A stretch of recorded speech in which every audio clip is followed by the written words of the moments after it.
নমস্কাৰ আপোনালোক সকলোকে জেডি নিউজৰ অন্য এটা ভিডিঅ'লৈ স্বাগতম জনাইছোঁ। আজি হৈছে 1 জুলাই। অসমৰ লগতে ভাৰতৰ বিভিন্ন প্ৰান্তৰ পৰা কেইবাটাও গুৰুত্বপূৰ্ণ খবৰ যুগুত কৰা হৈছে। তাৰে ভিতৰত প্ৰথমটো খবৰেই হৈছে এটা অত্যন্ত গুৰুত্বপূৰ্ণ খবৰ, কিয়নো সাৱধান হওক উজনি অসমৰ জনতা।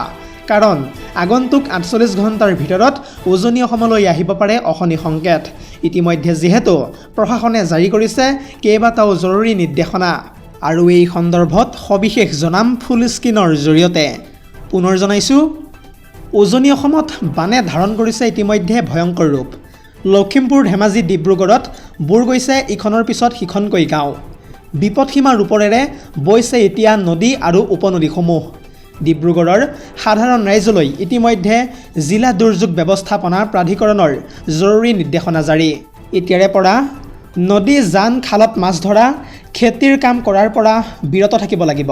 লগতে নদীত গা ধোৱা, সাঁতোৰা, লাইফ জেকেট অবিহনে নাও চলোৱাও বন্ধ কৰা হৈছে। পৰৱৰ্তী খবৰটো হৈছে আগন্তুক 48 ঘণ্টা পৰ্যন্ত সাৱধানে থাকিব লাগিব সমগ্ৰ অসমৰ জনতা। কাৰণ ইতিমধ্যে প্ৰতিখন জিলাই জিলাই এলাৰ্ট জাৰি কৰিছে বতৰ বিজ্ঞান কেন্দ্ৰই। আৰু এই সন্দৰ্ভত সবিশেষ জনাম ফুল স্ক্ৰীনৰ জৰিয়তে। পুনৰ জনাইছোঁ, আগন্তুক 48 ঘণ্টাৰ বাবে সষ্টম হৈ থাকক উজনি আৰু নামনিৰ সকলো জনতা। ধেমাজি, লখিমপুৰৰ বান পৰিস্থিতিৰ অনুৰূপ দৃশ্য হয়তো আহিব পাৰে নামনি অসমৰ পৰাও। গুৱাহাটীকে ধৰি নামনি অসমত অনাগত 48 ঘণ্টাত যিহেতু হ'ব প্ৰবল বৃষ্টিপাত বৰষুণ। ইতিমধ্যে যিহেতু কোকৰাঝাৰ, গোৱালপাৰা, ধুবুৰী, দক্ষিণ শালমাৰাত অৰেঞ্জ এলাৰ্ট জাৰি বতৰ বিজ্ঞান কেন্দ্ৰৰ। কেৱল ইমানেই নহয়, বৰপেটা, বঙাইগাঁৱতো অৰেঞ্জ এলাৰ্ট জাৰি কৰিছে বতৰ বিজ্ঞান বিভাগে। আৰু প্ৰায় অসমত বাকী থকা আন 16খনকৈ জিলাত য়েল্লো এলাৰ্ট জাৰি কৰিছে বতৰ বিজ্ঞান বিভাগে। ধেমাজি, লখিমপুৰত ইতিমধ্যে যিহেতু বান বিভীষিকাত আবদ্ধ হৈ পৰিছে 200ৰো অধিক গাঁও। ভাঙি পৰিছে মাথাউৰি, খহাই নিছে পথ। ইয়াৰ উপৰিও উটি গৈছে সপোনৰ ঘৰখন। আৰু আগন্তুক 48 ঘণ্টাৰ বাবে সষ্টম হৈ থাকিব লাগিব উজনি নামনিৰ সকলো জনতা। আজিৰ আমাৰ পৰৱৰ্তী খবৰটো হৈছে আন এটা অত্যন্ত গুৰুত্বপূৰ্ণ খবৰ। কাৰণ গুৱাহাটীত সন্ধিয়াতেই এইবাৰ চাঞ্চল্যকৰ ডকাইতি ঘটনা সংঘটিত হৈছে। কোনো নথকাৰ সুযোগ লৈ হাত ভৰি বান্ধি ডকাইতি কাণ্ড সংঘটিত কৰিলে অচিনাকি দুৰ্বৃত্তই। ক'ত এই ঘটনাটো সংঘটিত হৈছে সবিশেষ জনাম ফুল স্ক্ৰীনৰ জৰিয়তে। পুনৰ জনাইছোঁ, ঘৰৰ কাম কৰিবলৈ অহাৰ সুযোগ লৈ দিন দুপৰতে ডকাইতে চলালে লুটপাট। ঘৰত অকলশৰীয়াকৈ থকা মহিলাক হাত ভৰি বান্ধি দুৰ্বৃত্তই কৰিলে ডকাইতি কাণ্ড। লুটি নিলে সোণৰ অলংকাৰ, মোবাইল ফোন, লেপটপসহ নগদ বহু পৰিমাণৰ ধন।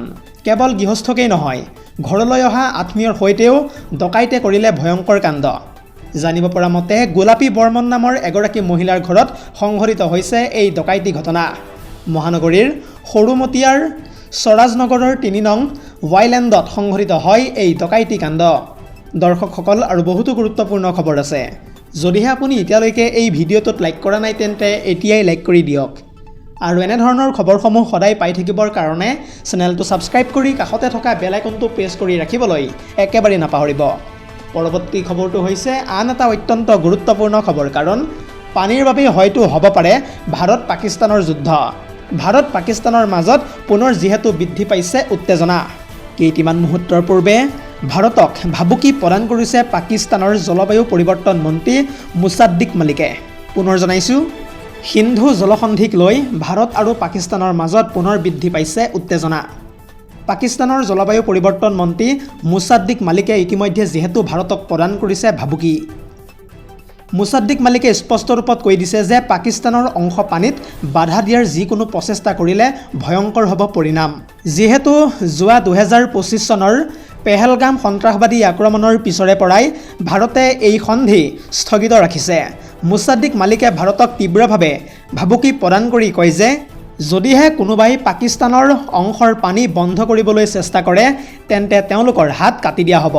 পাকিস্তানে যিকোনো মূল্যতে নিজৰ অংশৰ পানী সুৰক্ষিত কৰিব আৰু কাকো পানী যোগান বন্ধ কৰিবলৈ নিদিয়ে।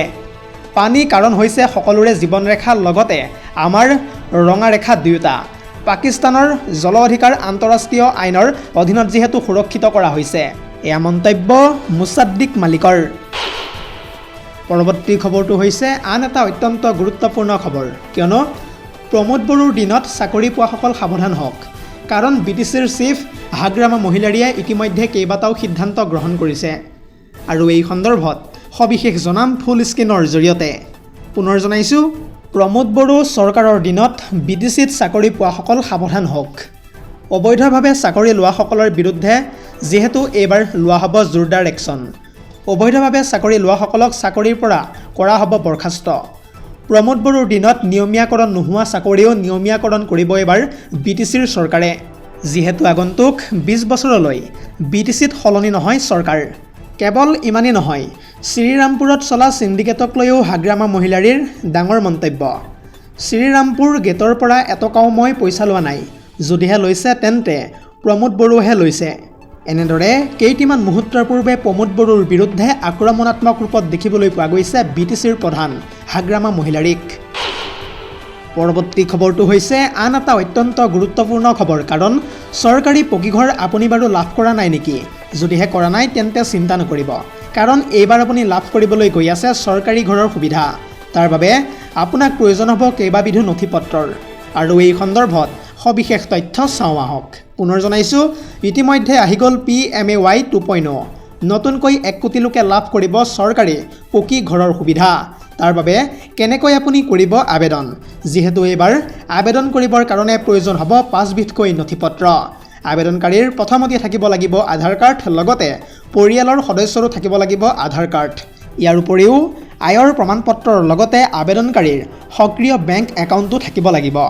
এইখিনিতে আপোনালোকক জনাওঁ যে এইবাৰ এপ্লাই কৰিবলৈ আপোনাক প্ৰয়োজন হ'ব মাটিৰ দলিলো। আৰু প্ৰথম অৱস্থাত আপুনি যাব লাগিব PMAYMIS.gov.in এই পৰ্টেলত। আৰু আবেদনৰ পূৰ্বে কৰা হ'ব আপোনাৰ যোগ্যতাৰ নিৰ্ণয়, অৰ্থাৎ এলিজিবিলিটি চেক। আৰু তাৰ পাছতেই আপুনি ঘৰতে বহি কৰিব পাৰিব আবেদন। আৰু আবেদন সম্পূৰ্ণ হ'লেই ঘৰৰ তালিকাত অন্তৰ্ভুক্ত হ'ব হিতাধিকাৰীৰ নাম। আৰু তালিকাত নাম আহিলেই লাভ কৰিব আপুনি অতি কম দিনৰ ভিতৰত চৰকাৰী পকীঘৰৰ সুবিধা। পৰৱৰ্তী খবৰটো হৈছে আন এটা অত্যন্ত গুৰুত্বপূৰ্ণ খবৰ, কাৰণ বৰ্তমান সময়ত বিঘাই বিঘাই ভাৰতৰ মাটি দখল কৰিছে ৰঙা চীনে। অৰুণাচলৰ মাটি দখল কৰি চীনে নিৰ্মাণ কৰিছে কেম্প। আৰু চীনৰ আগ্ৰাসনত ইতিমধ্যে শংকিত হৈ পৰিছে অৰুণাচলৰ সাধাৰণ জনতা। আৰু এই সন্দৰ্ভত সবিশেষ তথ্য চাওঁ আহক। পুনৰ জনাইছোঁ, পুনৰ অৰুণাচলৰ ভূমিত চীনা সেনাৰ আগ্ৰাসন। অৰুণাচলৰ ভূমিত চীনা সেনাই কেম্প স্থাপনৰ লগতে নিৰ্ভয়ে চলাই গৈছে নিৰ্মাণ কাৰ্য। তথ্য অনুসৰি অয়িং পানিয়াৰ, মাৰপান, পুত্ৰাং হ্ৰদ আৰু তিৰিংটাং অঞ্চলত চীনে চলাইছে অবৈধভাৱে আগ্ৰাসন। কেৱল ইমানেই নহয়, অৰুণাচল প্ৰদেশৰ আপাৰ সোৱণশিৰি জিলাৰ টাকচিং সীমান্তৰ সমীপতো চীনে চলাইছে অবৈধভাৱে আগ্ৰাসন। তথ্য অনুসৰি এই অঞ্চলসমূহত পথ, দলং আৰু সামৰিক শিবিৰ নিৰ্মাণ কৰি নিজৰ স্থিতি সম্প্ৰসাৰণ কৰিছে ৰঙা চীনে। আৰু স্থানীয় লোকসকলে পৰম্পৰাগতভাৱে ব্যৱহাৰ কৰি অহা চৰণীয়া পথাৰ এতিয়া চীনৰ নিয়ন্ত্ৰণতেই আছে বুলি জানিব পৰা গৈছে। দৰ্শকসকল, এইখিনিতে আপোনালোকক জনাওঁ যে স্থানীয় নাহ ৱেলফেয়াৰ ছ'চাইটি নামৰ সংগঠনটোৱে ইতিমধ্যে উত্থাপিত কৰিছে এই অভিযোগ। উল্লেখযোগ্য যে ইয়াৰ পূৰ্বেও অৰুণাচল প্ৰদেশৰ গাঞ্জাব জিলাৰ কাপাপু অঞ্চলত চীনা সেনাই নিৰ্মাণ কৰিছিল অবৈধভাৱে কেইবাটাও কেম্প। আৰু যাৰ ফলত সীমান্তবাসী লোকসকল শংকিত হৈ পৰিছিল এই চীনা লোকসকলক লৈ। আৰু কেন্দ্ৰীয় চৰকাৰৰ লগতে অৰুণাচল প্ৰদেশ চৰকাৰক এই সীমান্তৱৰ্তী অঞ্চলসমূহ সুৰক্ষিত কৰিবলৈকো আহ্বান প্ৰদান কৰিছিল স্থানীয় লোকসকলে।